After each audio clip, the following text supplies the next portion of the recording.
जय हिंद प्यारे साथियों। आज इस क्लास में हम पर्यावरण अध्ययन के टॉप 20 प्रश्न पढ़ने वाले हैं, जो प्रश्न आपके एग्जाम पैटर्न पर होंगे, जिन्हें यदि आप पढ़ते हैं तो यहाँ से आपको एग्जाम में प्रश्न देखने को अवश्य मिलेंगे। इसलिए आप सभी से रिक्वेस्ट है, वीडियो कंप्लीट देखें, और यदि आपको किसी भी क्वेश्चन का आंसर पहले से पता है तो हमें कमेंट करके ज़रूर बताएं। तो चलिए भाई, शुरू करते हैं इस प्यारे से वीडियो को।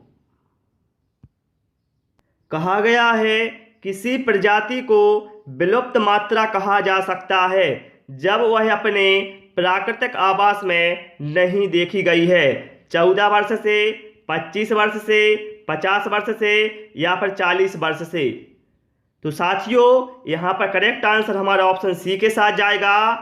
यदि कोई प्रजाति 50 वर्ष से अपने प्राकृतिक आवास में नहीं देखी गई है तो उस प्रजाति को विलुप्त मात्रा कहा जाएगा। ओके, प्रश्न क्रमांक 2 पर आते हैं। वायुमंडल को क्षोभमंडल, समतापमंडल आदि परतों में विभाजित करने का मुख्य आधार क्या है? तापमान, वायुदाब, संघटन या फिर घनत्व।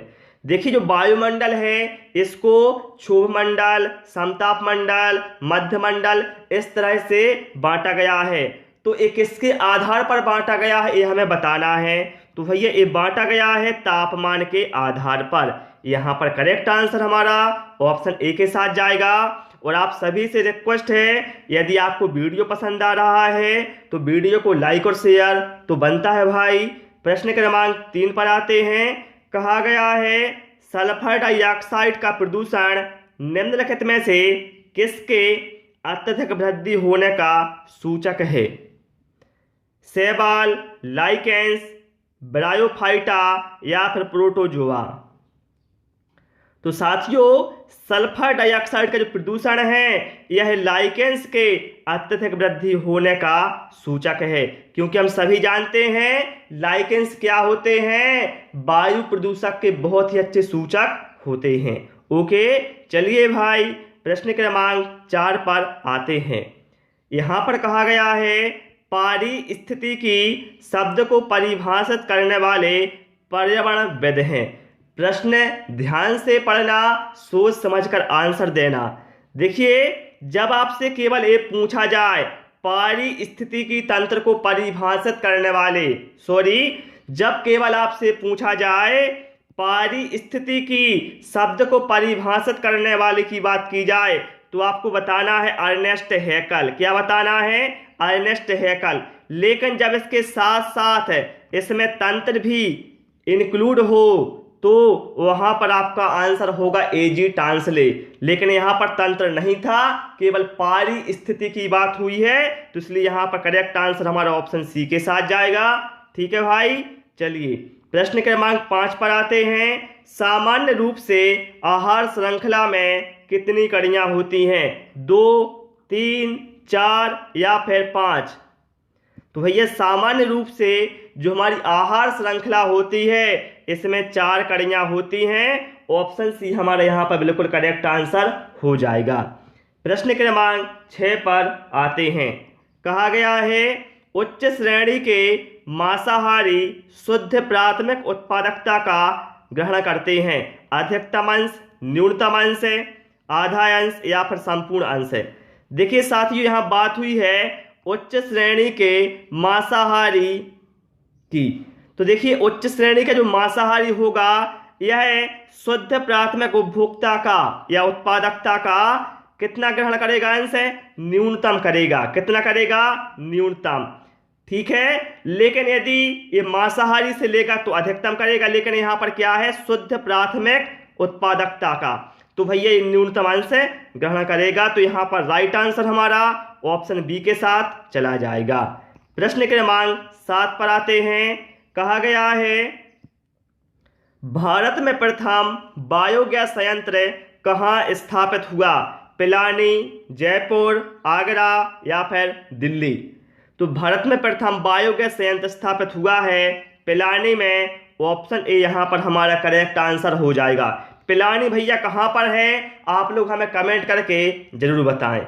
चलिए प्रश्न क्रमांक 8 पर आते हैं। निम्नलिखित में से कौन सा सदाबहार पेड़ नहीं है? नीम, इमली, बबूल या फिर सहतूत। तो देखिए साथियों, यहाँ पर नीम देखें हम, बबूल देखें और सहतूत देखें। भैया ये तो क्या है, सदाबहार पेड़ है। लेकिन जो इमली है, इमली भैया सदाबहार पेड़ नहीं है। यहाँ पर करेक्ट आंसर हमारा ऑप्शन बी के साथ चला जाएगा। प्रश्न क्रमांक 9 पर आते हैं। कहा गया है पारिस्थितिकी की तंत्र की उत्पादकता को प्रभावित तथा नियंत्रित करने वाले कारकों में सर्वाधिक महत्वपूर्ण क्या होता है। देखिए ध्यान रखना, सर्वाधिक महत्वपूर्ण की बात की गई है। तो भैया देखिए, जो हमारा पारिस्थितिकी तंत्र है इसमें सबसे इंपॉर्टेंट क्या होता है, सूर्य होता है। ठीक है, क्या होता है, सूर्य। तो यहां पर देखिए ऑप्शन डी में क्या कहा गया है, सौर एक विकिरण। तो भैया ये हमारा करेक्ट आंसर हो जाएगा ऑप्शन डी। ठीक है, ये सबसे ज्यादा प्रभावित और नियंत्रित करने वाले कारकों में आता है। प्रश्न क्रमांक 10 पर आते हैं। निम्नलिखित जलवायु कारकों में से भारतीय पारिस्थितिकी तंत्र पर सबसे कम प्रभाव डालता है। ध्यान रखना, सबसे कम प्रभाव की बात हुई है, कौन डालता है भैया, तापक्रम तो ज्यादा प्रभाव डालेगा, सूर्य का प्रकाश तो सबसे मुख्य प्रभाव डालेगा, जल की प्राप्यता ये भी डालेगा। लेकिन जो पवन है भैया, पवन क्या है, सबसे कम प्रभाव डालता है। यहां पर करेक्ट आंसर हमारा ऑप्शन बी के साथ चला जाएगा। प्रश्न क्रमांक 11 पर आते हैं। और साथियों, यदि आपके द्वारा कोई भी प्रश्न का आंसर गलत दिया जाता है, टेंशन नहीं लेने का। ठीक है, गलती हो रही है मतलब क्या है, आप कुछ ना कुछ सीख रहे हैं। लेकिन भाई यहां गलती हो जाए कोई बात नहीं, एग्जाम में गलती मत करना है आप लोग। चलिए, कहा गया है दो पारिस्थितिक तंत्रों के मध्य के संक्रमण क्षेत्र को क्या कहा जाता है, बायोम, बायोटोप, इकोटोन या फिर शियर। दो पारिस्थितिक तंत्रों के मध्य के जो संक्रमण क्षेत्र होता है इसे कहा जाता है मेरे भाई इकोटोन। क्या कहा जाता है, इकोटोन कहा जाता है इसको। तो यहां पर राइट आंसर क्या है भैया, हमारा ऑप्शन सी के साथ चला जाएगा। प्रश्न क्रमांक 12 पर आते हैं। कहा गया है निम्न में से कौन सा रासायनिक उर्वरक का उदाहरण नहीं है। देखिए खाद तो भैया अधिकांश लोगों को खाद के बारे में नॉलेज होगा, क्योंकि जिसके यहाँ खेती होती होगी उन्हें पता होगा कि रासायनिक खाद इसमें से कौन कौन। देखिए जैसे यूरिया, पोटास और फास्फेट, ये भैया क्या है, रासायनिक उर्वरक के उदाहरण है। लेकिन जो कंपोस्ट है साथियों, यह रासायनिक उर्वरक का उदाहरण नहीं है, क्योंकि कंपोस्ट तो क्या है, हम किसी से ही प्राप्त कर सकते हैं। जैसे गोबर वोबर से हम कंपोस्ट प्राप्त कर सकते हैं। तो भैया गोबर थोड़ी रासायनिक हो जाएगा, है ना। ये भैया जो कंपोस्ट है ये रासायनिक उर्वरक का उदाहरण नहीं है। प्रश्न क्रमांक 13 पर आते हैं। कहा गया है निम्नलिखित में से कौन सा एक भारत का राष्ट्रीय जलीय प्राणी है। बताना है इसमें से कौन सा भारत का एक राष्ट्रीय जलीय प्राणी है। खारे पानी का मगर, गंगा की डॉल्फिन, ओलिव रिडले टर्टल या फिर घड़ियाल। तो जो गंगा की डॉल्फिन है साथियों, यह भारत का एक राष्ट्रीय जलीय प्राणी है। यहां पर करेक्ट आंसर हमारा ऑप्शन बी के साथ चला जाएगा। चलिए भाई, प्रश्न क्रमांक 14 पर आते हैं। कहा गया है निम्न में से कौन सी अंतर्राष्ट्रीय संस्था पूरे विश्व में पर्यावरण सुरक्षा की देखभाल करती है। WHO, पेटा, UNO या फिर WWF। तो साथियों यहाँ पर करेक्ट आंसर हमारा ऑप्शन डी के साथ जाएगा। जो WWF है ये क्या है, यह संस्था पूरे विश्व में पर्यावरण सुरक्षा की देखभाल करती है। और आप लोग हमें कमेंट करके बताएं कि WWF का फुल फॉर्म में क्या होता है और इसकी स्थापना कब की गई, इसका मुख्यालय कहाँ पर है, ये आप लोग हमें कमेंट बॉक्स में अवश्य बताएं। प्रश्न क्रमांक 15 पर आते हैं। कहा गया है निम्नलिखित में से किसे प्रकृति का रेडार माना जाता है। गिद्ध, चमगादड़, दरियाई घोड़ा या फिर व्हेल मछली। देखिए प्रकृति का रेडार तो भैया ये माना जाता है चमगादड़ को। ऑप्शन बी यहाँ पर हमारा बिल्कुल करेक्ट आंसर हो जाएगा। प्रश्न क्रमांक 16 पर आते हैं। कहा गया है दलदली अथवा ज्वार भाटा क्षेत्रों में पाए जाने वाले वन को क्या कहते हैं? मैंग्रोव वन, पतझड़ वन, दलदली वन या फिर मानसूनी वन। बहुत सारे साथी क्या करते हैं यहाँ पर ऑप्शन सी बता देते हैं कि भैया ये सही होगा, लेकिन मेरे भाई ये गलत हो जाएगा। दलदली अथवा ज्वार भाटा वाले क्षेत्रों में जो वन होते हैं उन्हें मैंग्रोव वन या फिर ज्वारीय वन कहा जाता है।